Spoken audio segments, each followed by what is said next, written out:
Hi.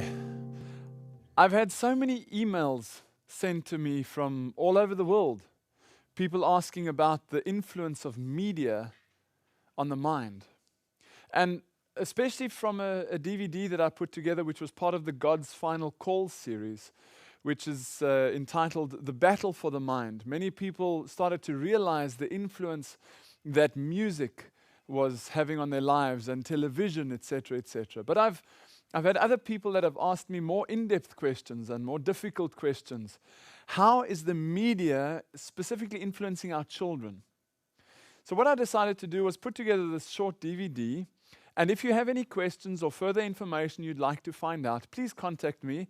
The email will come up on the screen. My email address is info@homebase.org.za. Email me and let me know if there's some way we can help. We have some resources that could also maybe assist you in the fight that you're fighting to try and clean up your homes and protect your family against Satan's influence. What I'd like to do first, though, is to show you, as you've seen the graphic of the start of this presentation, I would like to just warn you that this presentation, I believe, is only suitable for 18s and over.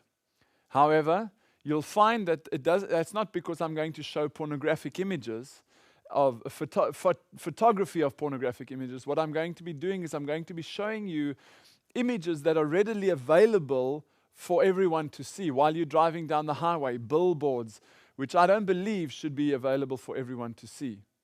So watch this as an adult, as a young adult or as a parent. Make your own mind up whether you feel your children should look at this.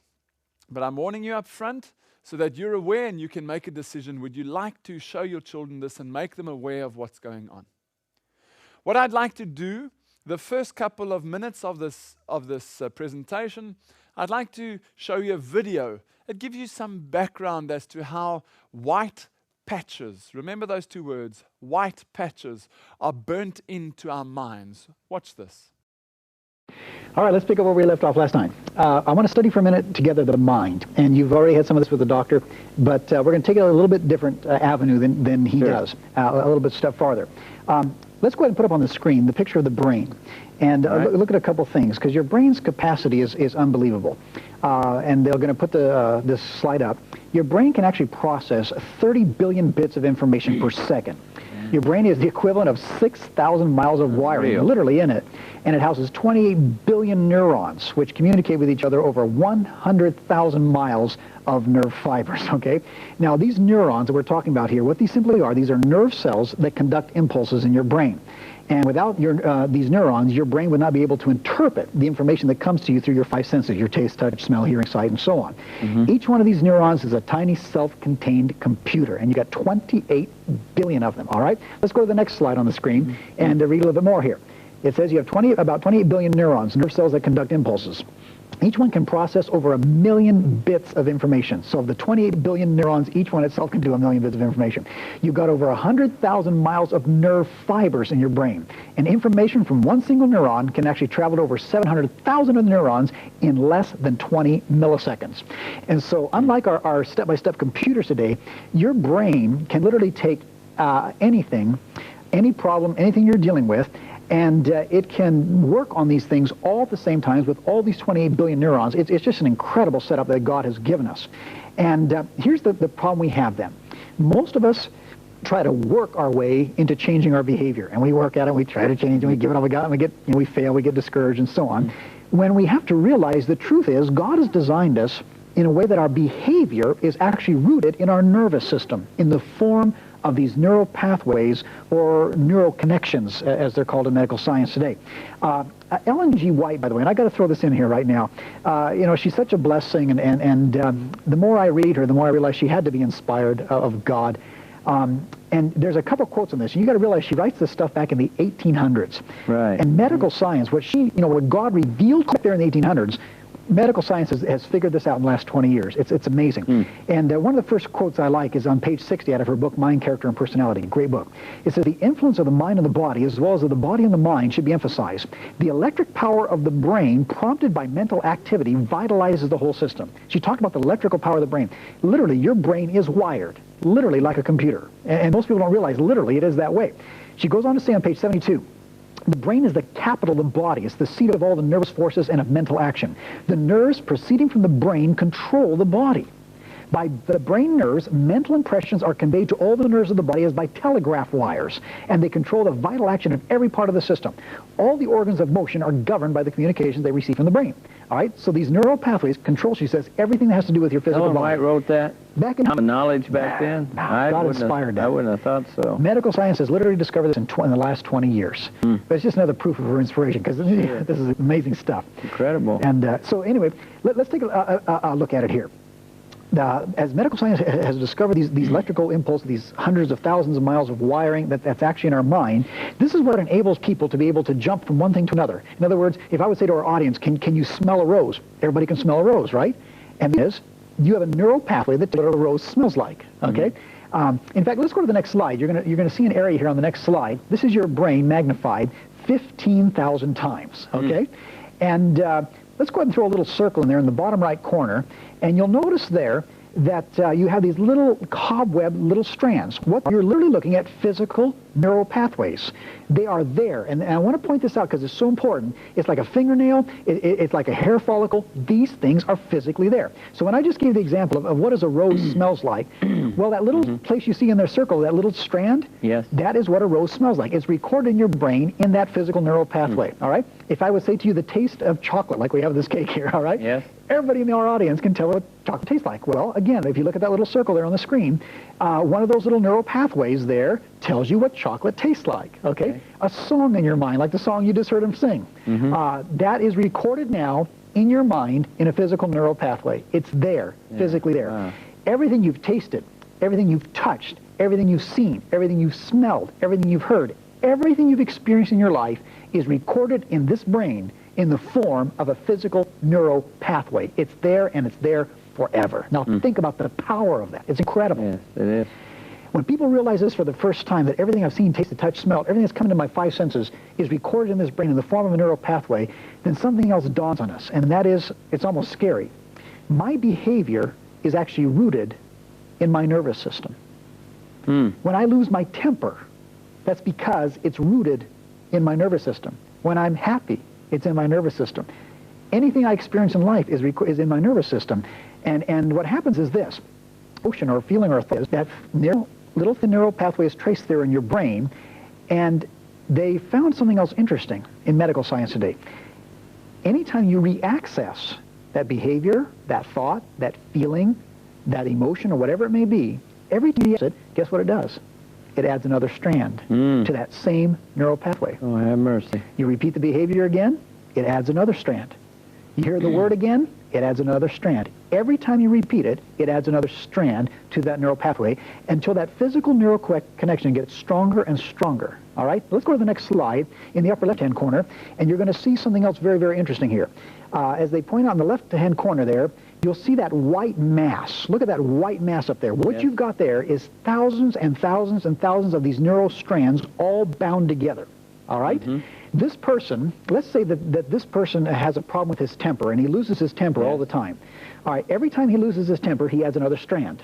He loses his temper the next day, he adds another strand. Then let's say he watches a TV program, and in the TV program, the people are mad and losing their tempers. It adds another strand up there. All right, let's say he reads a book, and in the book, people are losing their tempers. Well, it adds another strand if he thinks that way. He's on the job. He sees people get mad on the job and lose their temper, adds another strand. Every time he sees it, experiences it, hears it, it adds another strand.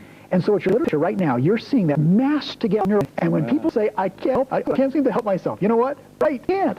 That's the reason why. So now you get your brain. And it's there, and it's there forever. And so the more pattern of behavior, likely that your behavior becomes. The more you strengthen it by repetition, the stronger. People have cables in their brains to certain behaviors like depression, and they just get it all the time, right? So this could be a tremendous blessing or a tremendous curse, can't it? Because it works both ways. And that's you got that. Because you use it positively or negatively. People that are always beholding things that make them negative or depressed or angry, it goes in their brain and it's there and they're going to end up doing it. They can't help So it gives them almost like a natural propensity to be negative. Exactly. And even when something, I know someone that's related to me. Yep. That my brother said to me once, he said, this person tells lies a lot. Yep. Okay? Great and he example. said, this is the only person that I know that will tell a lie when it's convenient to tell the truth. So what's happened, he's told so many, Exactly. this is all bundled up and it's Yep. a mass that's taken over. That's right. So when any opportunity comes, his propensity is to tell the lie rather than the That's truth, right. even if he doesn't associate any harm That's right. with telling the truth. Yep. It's more pleasurable to tell a lie, I guess. It's a cable.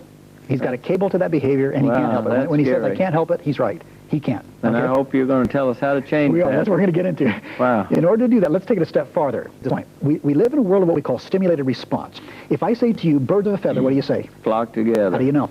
Well, I've heard it. You heard it, that's right. Most birds don't flock together. Get a bird feeder and you'll figure that out real Yeah. quick. They hate each other, okay? Yeah. But you had an automatic, you didn't even think about it, you didn't analyze it, you didn't even process it, you just had an automatic response. And you were right, okay? If I say to you, a man is known by the company he Keeps. right on. You didn't think about it. It was an automatic conditioned response. Did you see what they were speaking about there? Inside the brain are what's called neuro pathways. Every time you experience something, there's a neuro pathway. It's a physical, it's like a cable or a piece of string that is put between one part of the brain to another part of the brain. And as you experience something, and you re-experience that, you will add another cable next to it, and then another one, and another one, and another one. So, say for example, somebody that has gone through a very traumatic experience, say for example a rape. In that time that they are experiencing that, the intensity of their experience burns a very thick neuro cable into their brain. And from then on, they have that cable. There's nothing they can do about it. It's a physical cable that is embedded in your brain. Somebody else that maybe learns to take drugs. The first time they take drugs, it just builds a little cable. And then after that, every time they take it, there's another cable and another cable and another cable. And so negative habits are embedded in who we are and what we do. This works both for negative and positive. If, say, for example, I was to read the Bible, there would be a neuro pathway, a physical cable put between one area of the brain to another. Every time I reread that passage of the Bible, it would add on new neurological pathways. And eventually, whether it's negative or positive, whatever your experience is, it burns a white patch. I want you to say that after me. It burns a what? A white patch into your brain, your children's brain, whatever experiences are being repeated over and over and over. These are white patches, physical white patches that are in your brain. They stimulate, or they are the cause of who you are. If you understand that there are these white patches in your brain, have a look at, for an example, at this little video clip. No audio. I just want you to watch the video. Have a look at this. You'll see in this video clip the actual neuro pathways of the brain. Those white blobs and the white lines and the white patches, those are the neuro pathways that are being built. While, say, for example, your child is learning the multiplication table. Say you're sitting at school and they're learning the multiplication table. 3 times 3 is, boom, 9. 5 times 5 is, boom, 25. 12 times 12 is, boom, 144. Those are neuro pathways that are burnt in through repetition, right? That is what we learn at school, and that's how a certain information is formulated in the mind. Now, if you were to take information and bind that together with emotion, that's when you have increased intensity, and the more intensity you have, the quicker it burns thicker cables. I hope that makes sense.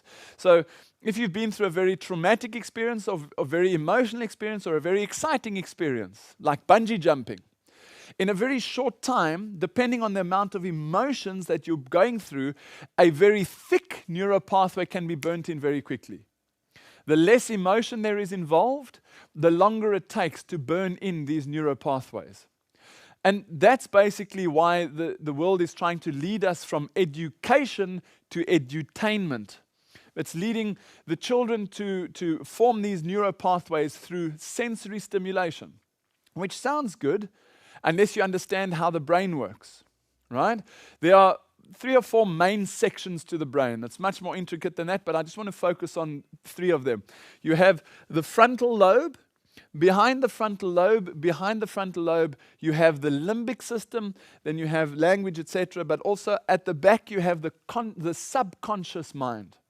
Now, I just want to speak about these 3. The Bible tells us, and the Lord says, come, let us reason together. Come, let us use our cognitive thinking, our frontal lobe, and discuss things until they make sense. The limbic system, however, is the sensory stimulation. So, bungee jumping would stimulate the sensory, or the limbic system, the excitement, and go through the senses straight into the limbic system. That would be a stimulation of the limbic system.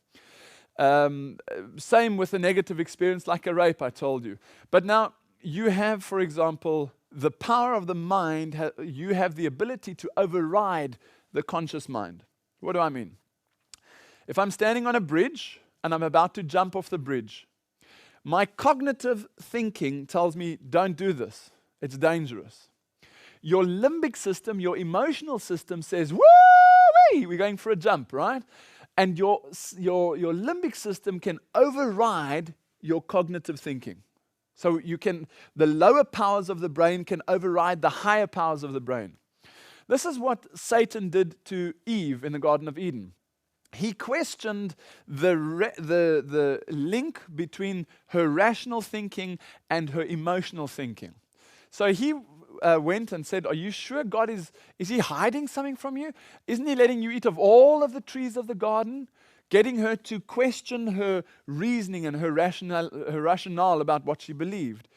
And then the Bible says when she saw that the fruit was good to eat, and she saw that it would make her wise. In other words, through the stimulation of the senses, she made a cognitive decision to eat. Had she said, it is written, or the Lord has said, her higher power, the frontal lobe, would have overridden the limbic system. So I think that's easy to understand.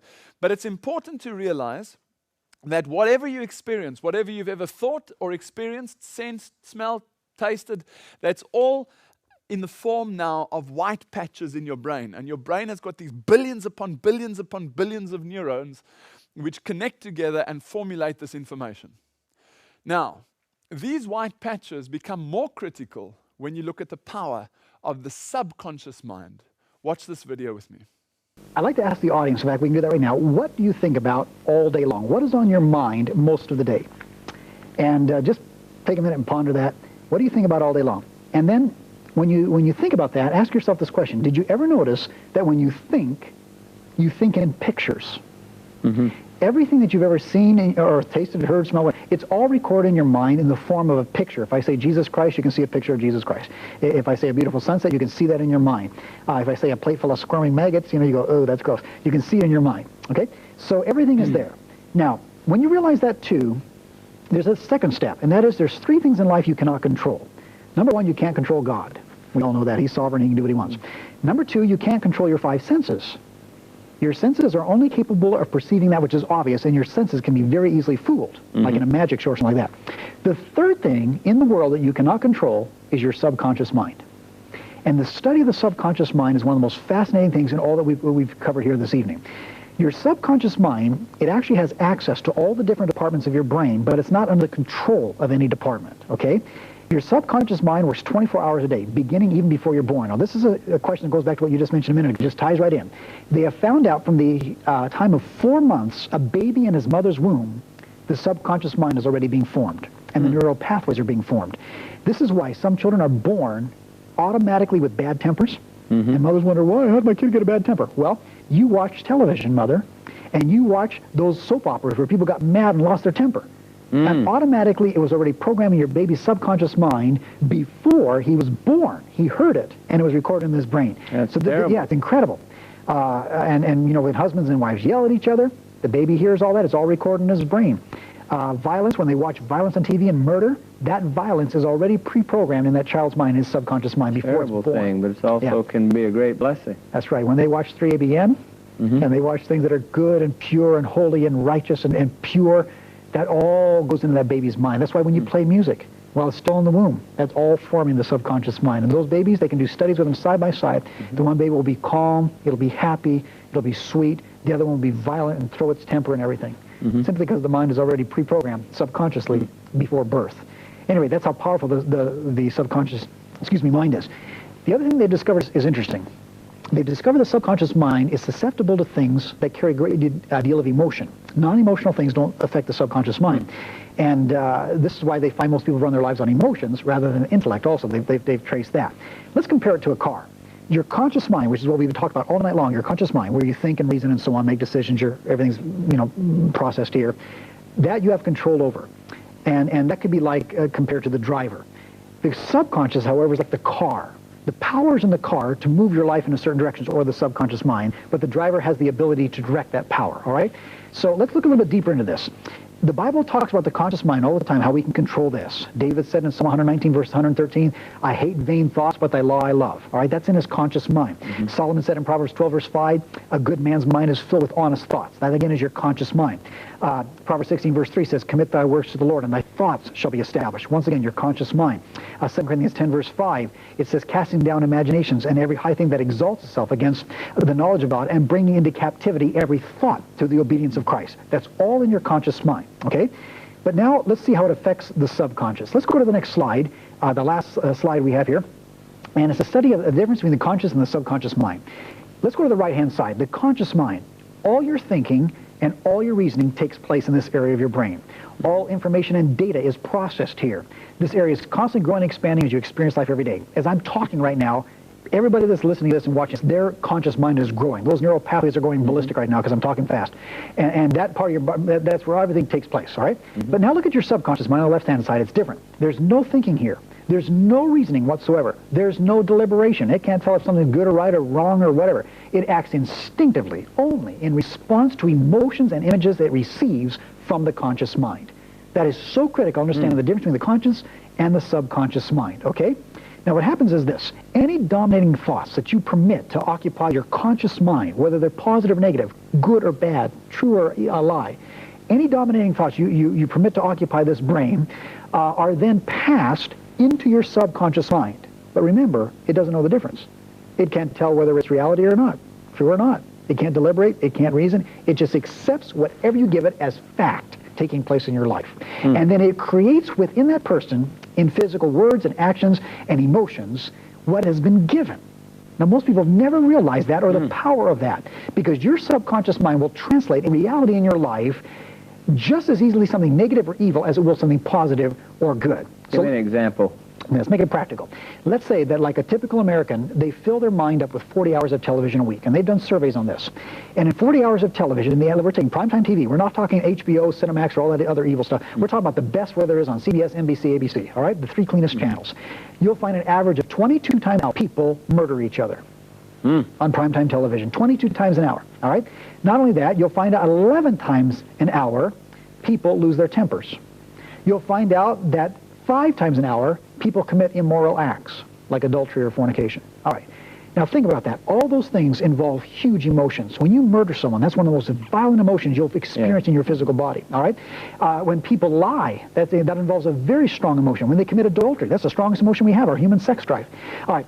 All that has been put into your conscious mind. You've watched people do it. You've read the books. You've seen the soap operas. All that has gone to that conscious mind. And what happens then, because it's so filled with emotion, it goes straight into your subconscious mind, and your subconscious mind accepts it as reality. Most people don't understand how this works.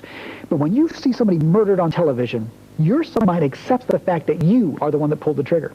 When you see someone commit adultery on television, your subconscious mind, remember, it can't deliberate, it can't reason, it doesn't know the difference between right and wrong. Your subconscious mind accepts the fact that you are performing the act in committing adultery. When you see some people lie on television, your subconscious mind accepts the fact that you lied. And what happens is it accepts... Because your thinking mind is taking it in. That's right. And so it doesn't know but what you did it or you just took it in and watched it. That's exactly right. This is the reason. The Bible says, by beholding we become changed. Well, then how does that affect how I act, the subconscious? Does it bring it back to me? No, that's what the point is. Your subconscious is what drives your behavior. Your subconscious will then, as I said, create within you an equivalent of what you've been given. This is why our society is out of control. This is why kids can go like they did in Colorado and take a gun and blow away a bunch of their friends, and it doesn't even bother them. Because when you're in, let's say you're in a computer virtual world, and you're watching in the most sadistic way possible, blowing away this opponent, blowing away this opponent, and so on, and you watch this on television, all these video games, computers, okay. When that goes, the mind is accepting, you're doing it. Pretty soon you're totally desensitized to the sanctity of human life, and you're going to go out there and kill somebody. It's not going to bother you. This is why crime has escalated. This is why immorality has escalated. You can't put all that in without thinking it's going to affect you, because it's going to come out. Your subconscious mind accepts it and brings it out in your words, your actions, and so on. All right, now, this is also another explanation why so many people feel so helpless when it comes to changing their behavior. You can't change your actions until this has been renewed. Your conscious mind has to be renewed by feeding it good things. And I want to go back to the other side now, because this is the point you hit on earlier. Okay. Let's switch it. Let's say you put in your mind good television, like you watch here on 3ABN, good books, and you're reading your Bible every day, and your mind is filled with God's love, His patience, His kindness, His goodness, His gentleness, the fruits of the Spirit. When you watch things that are wholesome, good, and true, and pure, all that's been fed in your conscious mind. It carries a great deal of emotion. It goes straight into your subconscious mind. Your subconscious mind, remember, can't deliberate, it can't reason, it doesn't know right from it just accepts whatever it's given. And so as soon as it's put in the subconscious mind, your subconscious then brings out in your words, your actions, your deeds, your thoughts, your mannerisms. This is why when you work at your behavior, you can't change it. But when you let God renew your mind and do your part of cooperating with God, it's automatic, and you don't have to try to change. It operates on laws. Let me put it this way. If I pull out my pen here, and I hold this pen up, and I let it go, what's going to happen? It's going to fall. It's going to fall. Does it fall every time? Yes. Why? You let it go. Gravity's going to take it down. It's a law. It's called gravity. The longer I live and the longer I'm in ministry, I'm convinced of something. God operates on fixed laws, and there's no exceptions. And when people come to me and say, Leo, I've been praying about this, and I've asked God to help me, and I've asked God to give me strength, and I've been working with it for 30 years, and I can't seem to overcome it. I ask them, how much TV are you watching every week? First question I ask them, 30 hours. What books do you read? They tell me murder mysteries and novels and so romances. And I say, God can't even hear your prayer if you're violating His law. And you can pray till the cows come home. I can stand on the edge of a cliff 3,000 feet down and say, Dear God, hear my prayer. Dear God, I don't want to die. Dear God, keep me from splattering my guts down below. And I can jump out there and pray the whole way down, flapping my little hands. And I'm going to splatter my guts and kill myself when I hit the bottom. I don't care how much I pray, because I'm violating the law. And as long as I'm violating the law of putting in all the evil and the negativity and all that the world has out there, I will never overcome the sins of my life. I will never have a life of power. I will never be renewed. I've got to cooperate with God and put that which is good and pure and right and true in my conscience. And when you do that, that is when a life of power and victory begins. And I want to encourage our audience, do it. Jesus tells us in Romans 12, verse 2, He says, be transformed by the renewing of your mind. If you want your life to be transformed and have power and victory every day, to be positive every day, be happy every day, to experience this abundant life of God, you have got, it says, to be transformed by the renewing of your mind. This has got to be changed first. Then the subconscious automatically is changed. Then your life is automatically changed.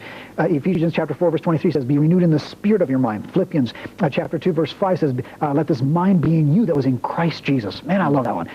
You can read in Matthew 22, verse 37, God says, love the Lord your God with all your heart and your mind. And now that makes sense. How do I love God with my mind? I love God with my mind by putting in that which is pure and good and right and true and noble and biblical. That's how it's done. And it's just great. And so I want to encourage people, if you've been struggling with things in your life, if there's been habits that have bound you for years, follow these principles we've learned tonight and begin to put in only the things that are good. If you've got negative things in there, just interrupt those neural pathways and put in a new pathway, and God will give you the ability to do that and strengthen that new pathway until it becomes an automatic conditioned response. Just by applying these simple things we've learned tonight, God can transform your life if you cooperate with His Bible principles. It's always been there, and it's simple, and it's easy to do. Isn't that great? That's the power of the subconscious. It can be a great blessing, but it can also be a great curse, depending on the decisions that you make and what you allow yourself to absorb. Now, we as parents today, we have a problem with our children. Previously, we were allowed to spank them or give them hidings in order to bring them into line. As a good parent, discipline. Like the Bible says, you spare the rod, you spoil the child. If my child is playing on the highway or in the street, I have to go and fetch my child. If she doesn't listen and runs back, I fetch her again and I reprimand her. If she doesn't listen again, I really have to speak to her. And if she still doesn't listen and runs back I have to, it's my duty, not because I hate her, but because I love her, that I have to reprimand her. I have to give her a punishment, a disciplinary, in order for her to realize this is where she's safe and that's where she's unsafe. Now that's what the Lord's done for us. He's asking us, please listen to me. Renew the mind, gird up the loins of the mind, have the mind of Christ. And this is what the Lord's talking about. He's not talking about the limbic emotional system. He's talking about the cognitive thinking.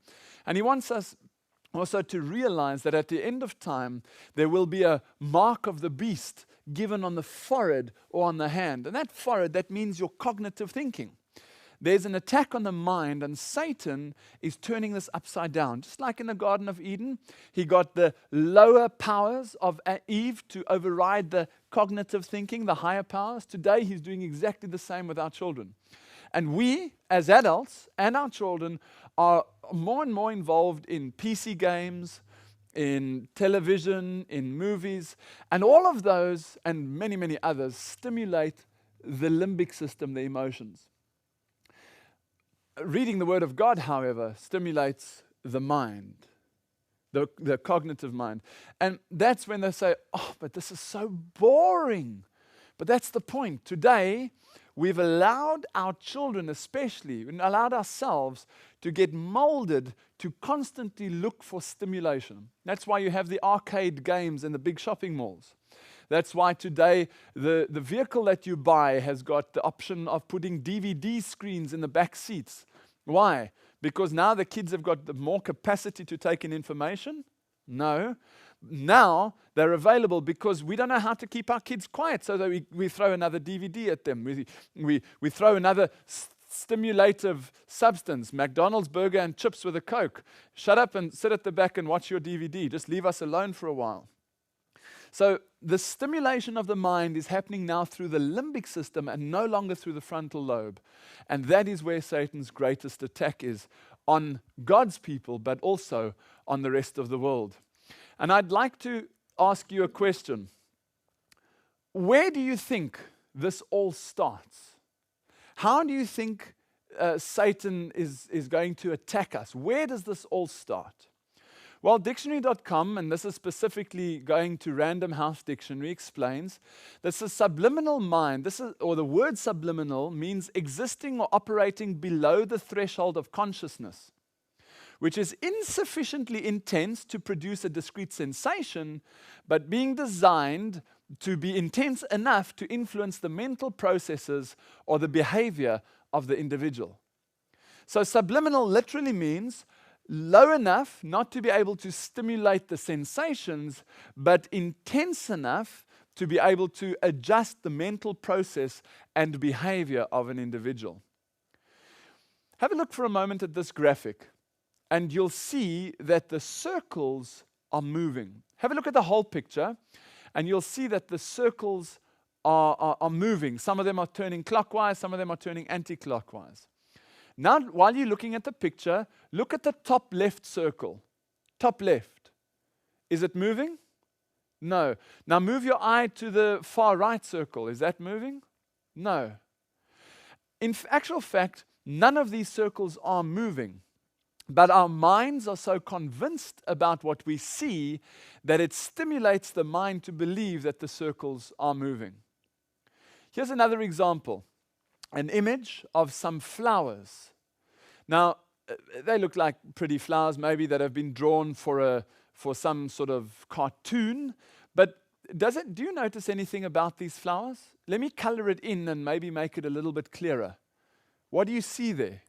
Can you see it? Right in between the flowers there, you have the letters sex, S-E-X. This is a perfect example of subliminal advertising. This is a perfect example of an image that has been produced to explain the power of something that's hidden inside that you don't immediately pick up. Now, this is an example that's been created to give you insight, but let me give you some others. Have a look at this Skittles packet, which is it's a type of sweet that you can get in the shop. You see the Skittles? And it says berry explosion. But notice how they've placed that red S of the S next to the berry explosion. Do you notice the berry sexplosion? Quite interesting. Have a look at this example. How many of you at home have got the Xbox facility? The PlayStation or Xbox? Well, many people know Need for Speed 2, right? It's a very well-known computer game. Now, if you don't know what you're looking for, you won't see it immediately. So I'm going to bring it a little bit closer. I'll turn it on its side. Notice the top right-hand corner of the big picture, or now I've turned it on its side, the bottom right-hand corner down here of the picture that's lying on its side. What do you notice down there at the bottom? Can I zoom in a bit more? What do you see there? Can you see how it's been embedded subconsciously? Go back home, look at your Xbox Need for Speed 2 and check it out. You'll see it for yourselves. Let me give you another example. Here's the 50 rupee note from the government of the Seychelles. This note, what do you notice there behind the Queen? Let me zoom in a little bit and make it a little bit clearer. Can you see it there? Now, consciously, you won't notice that, but subconsciously, it's very powerful. Here's some more. Pepsi. So what about a Pepsi tin? Well, if you've got one Pepsi tin on top of another, so what? Makes no difference. Unless, of course, I highlight it for you. Can you see how they formulated SEX to fit on the Pepsi cans, one on top of another? One thing I want you to understand is to realize that there is an agenda. There's an agenda to influence your thinking and your children's thinking. There's a plan underway to soften the minds of the public, what's called dumbing down the people. And they bombard us. I'm only giving you a couple of examples, but they bombard us through Pepsi cans and through Skittles packets and Xbox with ideas that stimulate the limbic system, override the cognitive thinking. Say, for example, the Xbox. If your husband or your children are playing on the Xbox and you say, dinner's ready, or come, let's have some fellowship together around the dining room table. What's more important to them? To carry on with the Need for Speed to finish the race, or do they press pause or even cancel the game and run to the table to have some frontal lobe activity? Today, everything is about stimulating the lower powers to override the higher powers. And that's all they're trying to do, because the more information the media can pump into our minds, the more they can influence the subconscious, which is where the real power of mankind lives. Our subconscious is like a recording mechanism. It's a sponge of information. It doesn't know what's real. It doesn't know what's imagined. When you're playing Xbox, your subconscious doesn't know if it's you driving or if you are imagining that you're driving. It just sucks up information like a vacuum cleaner. Vacuum cleaner doesn't know if you're picking up a nail or a piece of hair or whatever. It makes no difference to the vacuum cleaner. That's exactly how the subconscious is. So when you see these type of images that I've just shown you, understand that these are planted there to stimulate the midbrain to infiltrate the subconscious. Here's another example. When you walk into the movies next time, take a look at the wall. You might not see it immediately, but those of you that are aware will immediately pick up the pattern now between the SEX, starting with Superman and ending with X-Men. This is a planned agenda, brothers and sisters, with the attack on and the influence of the media on our children. So let's focus more specifically on the younger generation. I'm talking now the children to the teenagers. The Nemo age. Okay, no, maybe not. We all Nemo people, right? I know old people that just love Nemo, so let's get Toy Story, and you know the things that the children are watching that are stimulating the children. These images that I'm about to show you, I've done my best to cover up the real grim parts, but I want to make sure that you understand, just like your TV tells you that there's language, violence, nudity, etc. coming up, these images have nudity in them. Have a look at this for a moment. Do you remember the Lion King? You remember Lion King? Simba, he walks over, he's had a pretty tough time, and he flops himself down on that little patch and those on dandelions, and out comes that puff of dust, out in there where the stars are. You can see up there, you can see the patch of dust that's gone up, and that's dandelions and dust, etc. Now, if you look at those 4 frames, these are 4 consecutive frames from the Lion King. You wouldn't notice anything unless you know what to look for and unless you realize that there is an agenda. If I was to write it in for you over there, it would become clearer. Let me take it away again for you. Do you notice that there's an agenda there? You can even see it now clearly in this frame, S, E, and the X over there. Brothers and sisters, this is not the only place that they do it.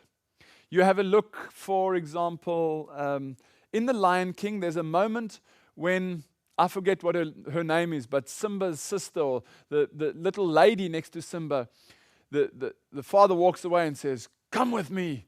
And as he's walking away, there's a moment when he's very down, and she says, "I thought you were very brave." And I didn't include this because I want you to go back and check to see what I'm saying is true. And as he walks away with his head hung low, she says, "I thought you were very brave." And as they turn, in the rock face behind Simba is an enormous erect penis. Right? Either it's done with words or it's done with images. I get people that say to me, "Yeah, but if it's just written SEX and my 3-year-old or my 5-year-old doesn't know how to read yet, then it doesn't mean anything to them." Understand that I'm focusing this DVD at 2 levels, the people that can read and the people that can't. I'll get to some of the images just now. But there are images. There's another one you can go home, put in your Lion King and pause it at the moment. You know when, I don't know what that little monkey is called anymore, but that monkey takes little Simba and does almost like a baptism ceremony with him. He takes his thumb and he puts his thumb like with some water or something across the forehead. As he does that, pause where he's put the like ceremony thing across his forehead. Just pause it there and have a look. Hidden in that liquid on his forehead is again the words SEX. The most important moment for this child, this sort of baptism moment or the christening moment, has it embedded in it, subliminally, of course, the words SEX. What about others like Little Mermaid? There's one that you can look at to find an image which is not specifically SEX. If you look at the cover of this is the DVD that was produced. Is there anything fancy that you know about it? Well, besides that she's dressed a little bit inappropriately for young children. Let me zoom in a little bit more, and I apologize for the graphic nature of this, but I don't have any other way to show you but to show you, right? What do you notice right in the center of that sort of pipe organ picture there? Let me zoom in. What do you notice there? Can you see it quite clearly? It's an erect penis, right? It's not there by chance. Not if you put all these dots together. You can see it immediately. That is there to stimulate you and your children into subliminal activity. Again, just one other opportunity to influence the subconscious. Let me give you another example. Who framed Roger Rabbit, another Walt Disney movie? 4 frames that I'm going to show you now, which come from that movie, 4 still frames, and I've had to even put in a little white block because these 4 frames, as you can see, are extremely graphic. You notice for a moment how this lady, this voluptuous lady, is exposing everything that she has to the little children, but it's done so quickly. 4 frames, and boom, it's gone. Hardly that you can even pick it up.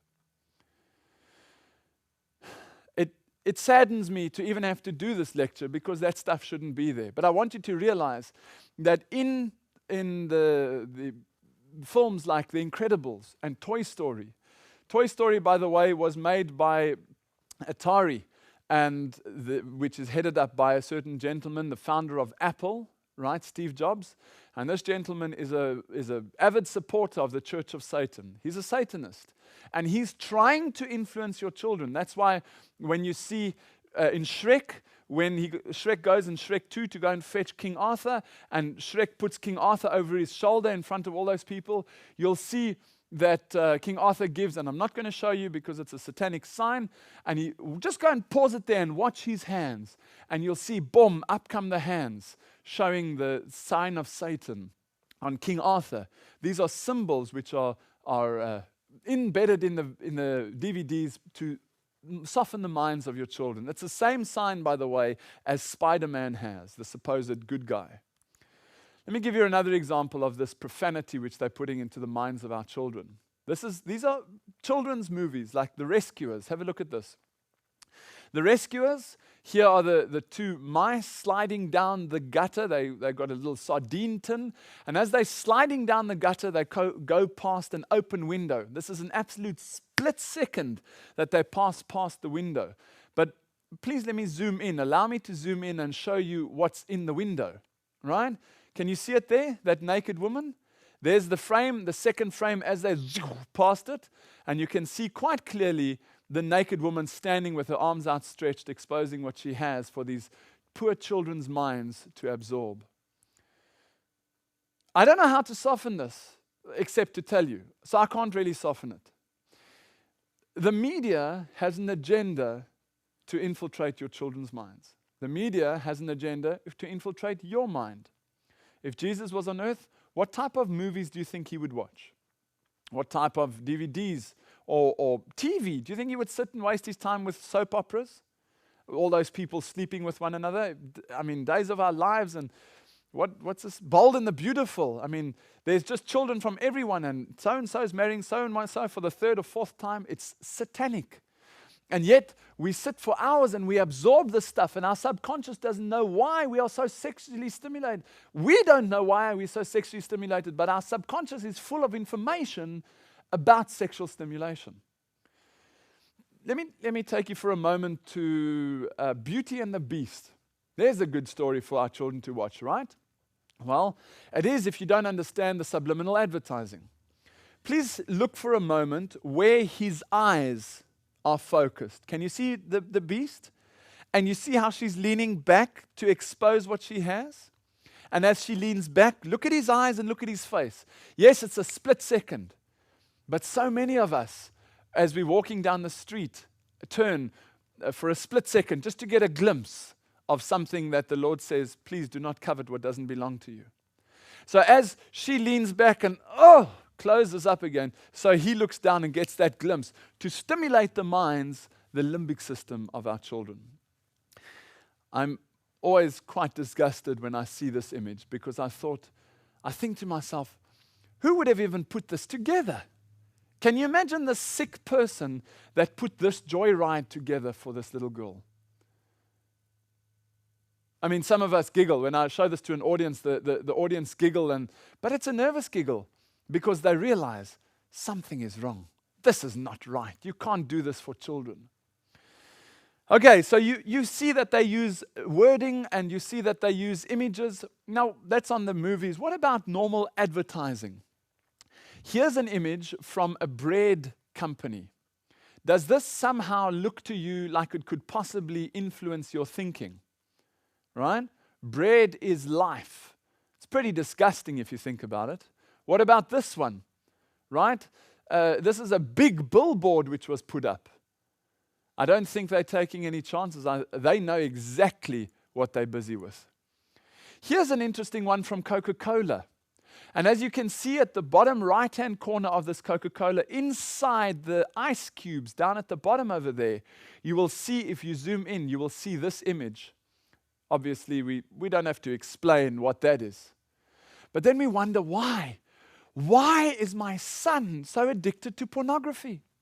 Why is my daughter battling with all these people that just want, the young people, all they want is sex before marriage? You know, we must live together to make sure we're compatible before we get married. Don't share a bed together to make sure that you're compatible. Share a checkbook for a while and then you'll see if you're compatible or not, right?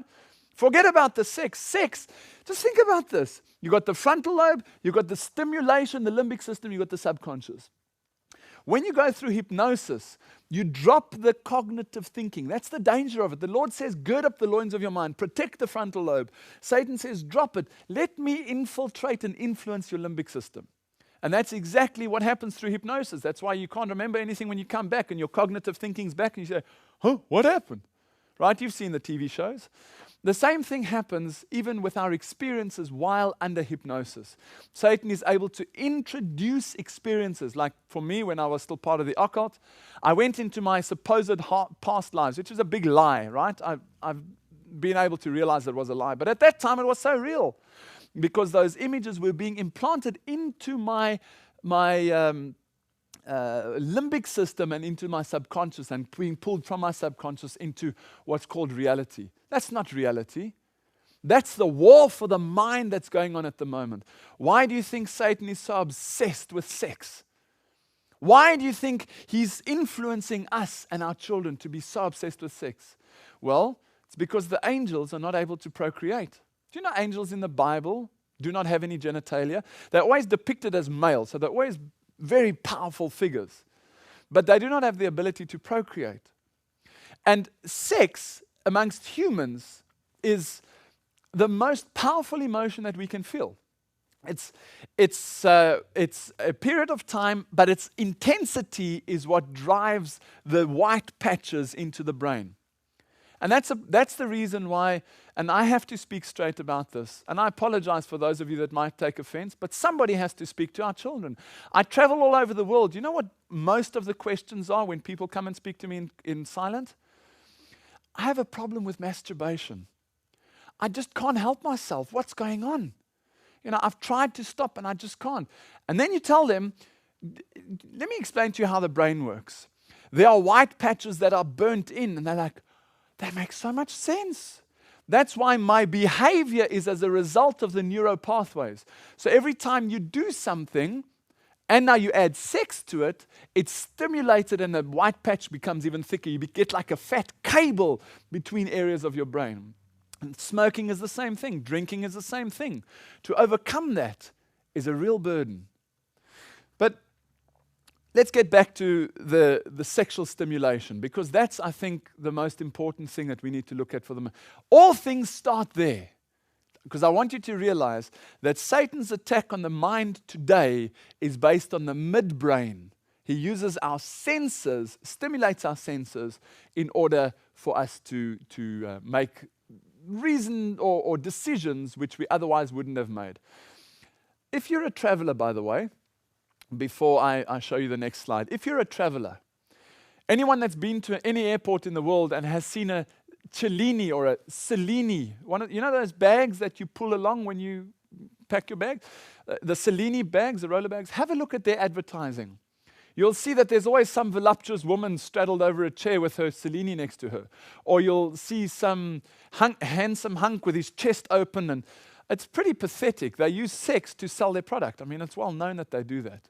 But because the Cellini product is slightly more expensive, they're trying to get you to have stimulation in the midbrain to overcome the problem of price, so that the lower powers override the higher powers. Here's an example. And funny enough, this is a chocolate company. And what I've done is I've got the graphic there, which you can see the nut that's been broken over and the chocolate pouring out of it into the nuts below. But let me turn it upside down, and maybe it'll become even clearer. That is the power of subliminal advertising. You see, 1 Peter 5 verse 8 says, "Be sober and be watchful. Your adversary, the devil, as a roaring lion, walketh about, seeking whom he may devour." And I put in brackets there, especially our children. It's ugly, right? And I'm thankful that people have the courage to approach me and speak to me about this, because this is a problem worldwide. Do you remember the movie The Silence of the Lambs? It was a pretty scary movie, right? You remember the whole thing with that guy with his mask on. Pretty shocking movie. Now, this was the image that was displayed at movie theaters all over the world, with the face with her red eyes and the moth And in the middle of the moth, you remember the skull that's in the middle over there, right? Pretty grim. Well, I want to zoom in on that skull for a moment. There's the skull. What do you notice? What do you notice about the skull? Do you see there's a lady, there's her head, and there's her one arm, and there's her other arm? And here is the back of one lady, here's the back of another lady, and these two ladies are inside the legs. Can you see the legs there? There's the legs of the lady on top, and here are the feet of these two ladies. The Silence of the Lambs is the poster that was stuck up on the wall, is a brilliant example of the attack of the media on the minds of humanity. Where we say, oh, what's that skull doing there? But embedded in that skull is homosexuality plus sexuality, stimulation, things that we do in secret. That people went to go and watch this movie not knowing why they wanted to go and watch this movie. And in the movie, they then embedded new things which were even more satanic than the poster itself. In closing, I want to show you one or two more images. This one's from Dodge. Have you seen Dodge? The vehicle manufacturer, there's their logo. If I put it next to a picture of the genitalia of a woman, can you see the uterus, the cervix, the ovaries, the vagina? And that is a perfect description that what they've done is they've taken the sexual organs of the woman and turned that into the image of Dodge, which is now the goat. But remember, it's not just the goat. Who's the goat? Do you remember the goat of Mendes from the lectures? We discussed the goat of Mendes in the battle for the mind, and in the Passion of the Christ, we discussed the goat of Mendes is Satan, right? Even in Freemasonry, the goat of Mendes is the one that the Templars worshipped previously. He's the one with the 5-pointed star on his forehead, the Lucifer, the light bearer, the male-female combination. What they're showing you here is the goat being the male combining with the female organ, the genitalia. It's actually pretty disgusting. When I prepared this lecture, it was the middle of March. In fact, I was called into a school to do a presentation on the battle for the mind and the influences of the media on the mind. And I think it was the 13th of March this year, 2009, somewhere around there that I had to do the presentation. What had happened the day before I did the presentation was that in Germany, a little boy called, I think it was Tim Kretschmer. I'll get to the name now when I look at the next slide. A beautiful boy walked into school and shot up his friends. Have a look at this BBC News article. Germany mourns school shootings. Look at this beautiful boy. Normal kid, mid to mid-teens, sort of teenager. I can't remember his age. Flags are being flown at half-mast across Germany as the mark of respect to the 15 people who were killed by teenage gunmen on Wednesday. This happened, let me go back one slide so that you can see. This article is from the 12th of March, 2009. This happened on the 11th of March, or the 10th of March, somewhere in the middle of March. There you have it. Tim Kretschmer opened fire on pupils and teachers at his former school. What happened? Well, let me skip down. You can pause and read this later. The teenager entered the Albertville Secondary School north of Stuttgart dressed in black combat gear. Black combat gear. Is that something that you would normally have at home? Do you go gardening? Do you go horse riding with black combat gear? No, of course not. So where does this black combat gear come from? Well, you don't have to be a rocket scientist to figure this out, but let me give you a news article to tell you what it's about, right? Bild.com, which is one of the German websites, even tells you. Kretschmer reportedly spent hours each day on his computer watching horror movies and playing games. He liked games like Counter-Strike, a friend said. So I said, oh, okay, I don't know what Counter-Strike is. Let me go and have a look. So I went and had a look, and there's this product called Counter-Strike. Do you notice what they're wearing? Can you see it's black combat gear? Well, I want to make sure you understand something. The Lord is asking us to protect the frontal lobe. Why? Because Satan is getting our young people to be stimulated by all you see is they have to be surgically removed from their cell phones these days, right? Constantly on their cell phones. Other children are busy with computer games or overeating with McDonald's and all these stimulating foods, midbrain foods. There's an absolute onslaught on the midbrain to get us to look for stimulation. And we're not giving our kids hidings anymore. We now give them pills. And when your child is looking for stimulation and is bouncing all over the classroom, okay, they must have ADD. Here's a prescription. Boom, put the kid on Ritalin. Do you know that Ritalin is a weak form of cocaine? So now we've got a real problem, because Satan has not only got the child through stimulation, but the only way to subdue the stimulation and to even let them think that they have a frontal lobe is to give them a drug. We are looking at the next generation, the young people that are going to take over this continent, this planet.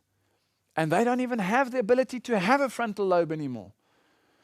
People are walking into schools and they think gun control is going to solve this problem.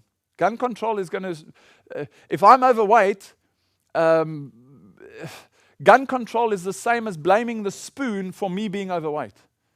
Right? Gun control isn't going to solve the problem. Stimulation of the midbrain is going to solve the problem. And we as parents and adults are the gatekeepers of what our children should be watching. If your child eats a lot of chocolates or sugar or candy or chips, these crisp things, what is the reaction from your child as he walks to the entrance at the supermarket and he has to walk through those rows of all those sweets? And what do they say? Mom, Dad, can I have one? And you say no. And they have a tantrum. Why? Because of the stimulation. They're looking for more and more and more stimulation.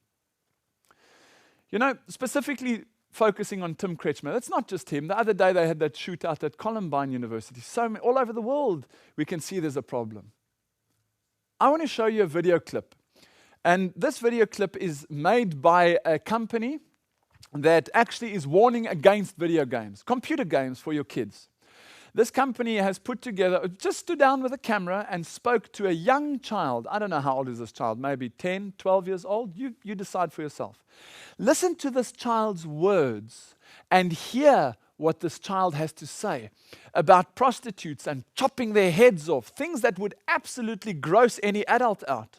It's quite normal for this person. Just listen, just think for a moment. What's going on in this child's mind? Look at the subconscious and listen to what he says. There's this club down the street that's fun, so I go in and shoot this woman in the head. And people are screaming and running all over, and there's blood everywhere. There's this cop next to me who sees what I did, but he's got body armor, so I can't shoot him.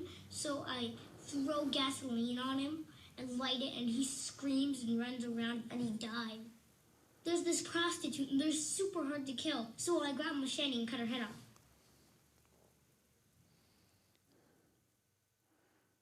Isn't that sad? You see how normal it is?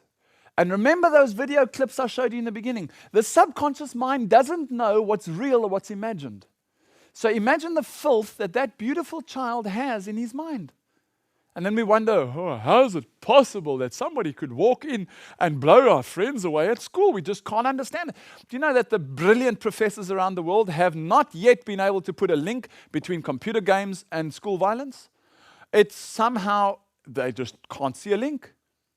Well, brothers and sisters, they're not allowed to see a link because the media has control over what you and I are supposed to tell them. And if you want to still have a license to practice openly on national TV, international TV, you cannot go out and say the computer games are causing the shootings.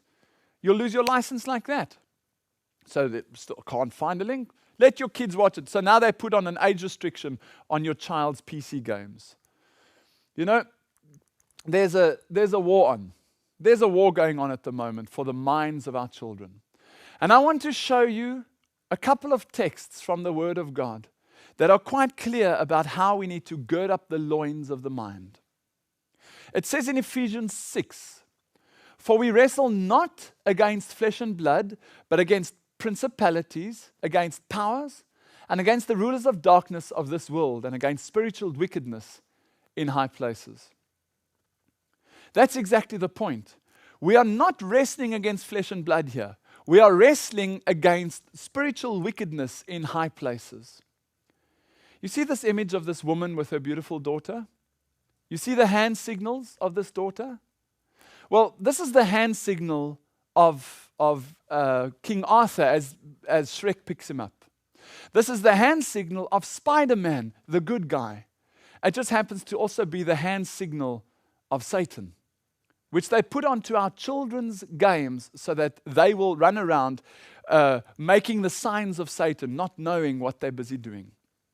Acts 17, verse 11. These were more noble than those in Thessalonica, in that they received the word with all the readiness of their frontal lobe, with all the readiness of mind, and they searched the scriptures daily, checking whether those things were so. Romans 12, verse 2. Be not conformed to this world, but be ye transformed by the renewing of your mind, that you may prove what is that good and acceptable and perfect will of God. 1 Peter 1, verse 13. Wherefore, gird up the loins of your mind and be sober, and hope to the end for the grace that is to be brought unto you at the revelation of Jesus Christ. That's the message, brothers and sisters. Please, through computer games, through cell phones, through the food we eat, through the things we watch on TV, through the soap operas, through the movies, through the advertising, Satan is trying to get us to open and ungird the loins, the frontal lobe of our mind. Jesus is saying, don't do it. Please don't do it, especially things like hypnosis. But forget about that's just ridiculous. I'm talking about things like TV, movies, your child's computer games. Protect your child's minds. Allow them to gird up the loins of their minds. Yes, they're going to say it's boring, but let them build a cable and let them burn another cable in and another cable in and another cable in. And if you just keep on repeating that time with them in the Word of God, eventually it's going to make a difference, brothers and sisters. I'd like to close with Hebrews 8, verse 10. For this is the covenant that I will make with the house of Israel after those days, says the Lord. I will put my laws into their mind, into their frontal lobe, and will write them in their hearts. And I will be to them a God, and they shall be to me a people. This is what it's all about. The Lord wants you to be a people for Him. Satan wants you to be a people for Him. Satan will use stimulation to override the frontal lobe. The Lord will use the frontal lobe to override your stimulation. And He's asking you, He wants to write His laws into your frontal lobe so that you can receive the seal of God on your frontal lobe instead of the mark of the beast on your frontal lobe, which is the forehead. Sounds good. All right, let's pick up where we left off last night. I want to study for a minute together the mind. And you've already had some of this with the doctor, but we're going to take it a little bit different avenue than he does, a little bit step farther. Let's go ahead and put up on the screen the picture of the brain. And look at a couple things, because your brain's capacity is unbelievable. And they're going to put this slide up. Your brain can actually process 30 billion bits of information per second. Your brain is the equivalent of 6,000 miles of wiring, literally in it. And it houses 28 billion neurons, which communicate with each other over 100,000 miles of nerve fibers, okay? Now, these neurons that we're talking about here, what these simply are, these are nerve cells that conduct impulses in your brain. And without these neurons, your brain would not be able to interpret the information that comes to you through your five senses, your taste, touch, smell, hearing, sight, and so on. Each one of these neurons is a tiny self-contained computer, and you got 28 billion of them, all right? Let's go to the next slide on the screen and read a little bit more here. It says you have about 28 billion neurons, nerve cells that conduct impulses. Each one can process over 1 million bits of information. So of the 28 billion neurons, each one itself can do 1 million bits of information. You've got over 100,000 miles of nerve fibers in your brain. And information from one single neuron can actually travel to over 700,000 of the neurons in less than 20 milliseconds.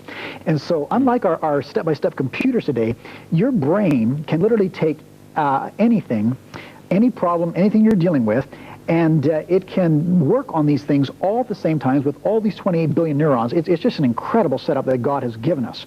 And here's the problem we have then. Most of us try to work our way into changing our behavior. And we work at it, we try to change, and we give it all we got, and we fail, we get discouraged, and so on. When we have to realize the truth is God has designed us in a way that our behavior is actually rooted in our nervous system, in the form of these neural pathways or neural connections, as they're called in medical science today. Ellen G. White, by the way, and I got to throw this in here right now. You know, she's such a blessing, and the more I read her, the more I realize she had to be inspired of God. And there's a couple quotes on this. And you got to realize she writes this stuff back in the 1800s. Right. And medical science, what God revealed there in the 1800s, medical science has figured this out in the last 20 years. It's amazing. And one of the first quotes I like is on page 60 out of her book, Mind, Character, and Personality. Great book. It says, the influence of the mind and the body, as well as of the body and the mind, should be emphasized. The electric power of the brain, prompted by mental activity, vitalizes the whole system. She talked about the electrical power of the brain. Literally, your brain is wired, literally like a computer. And most people don't realize, literally, it is that way. She goes on to say on page 72, the brain is the capital of the body. It's the seat of all the nervous forces and of mental action. The nerves proceeding from the brain control the body. By the brain nerves, mental impressions are conveyed to all the nerves of the body as by telegraph wires, and they control the vital action of every part of the system. All the organs of motion are governed by the communications they receive from the brain. All right, so these neural pathways control, she says, everything that has to do with your physical Ellen body. White wrote that? Back in Common knowledge back then? God inspired that. I wouldn't have thought so. Medical science has literally discovered this in the last 20 years. But it's just another proof of her inspiration, because this is amazing stuff. Incredible. And so anyway, let's take a look at it here.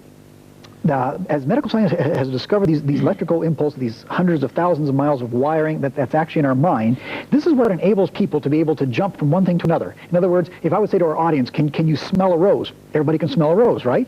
And you have a neural pathway that tells what a rose smells like, okay? In fact, let's go to the next slide. You're gonna see an area here on the next slide. This is your brain magnified 15,000 times, okay?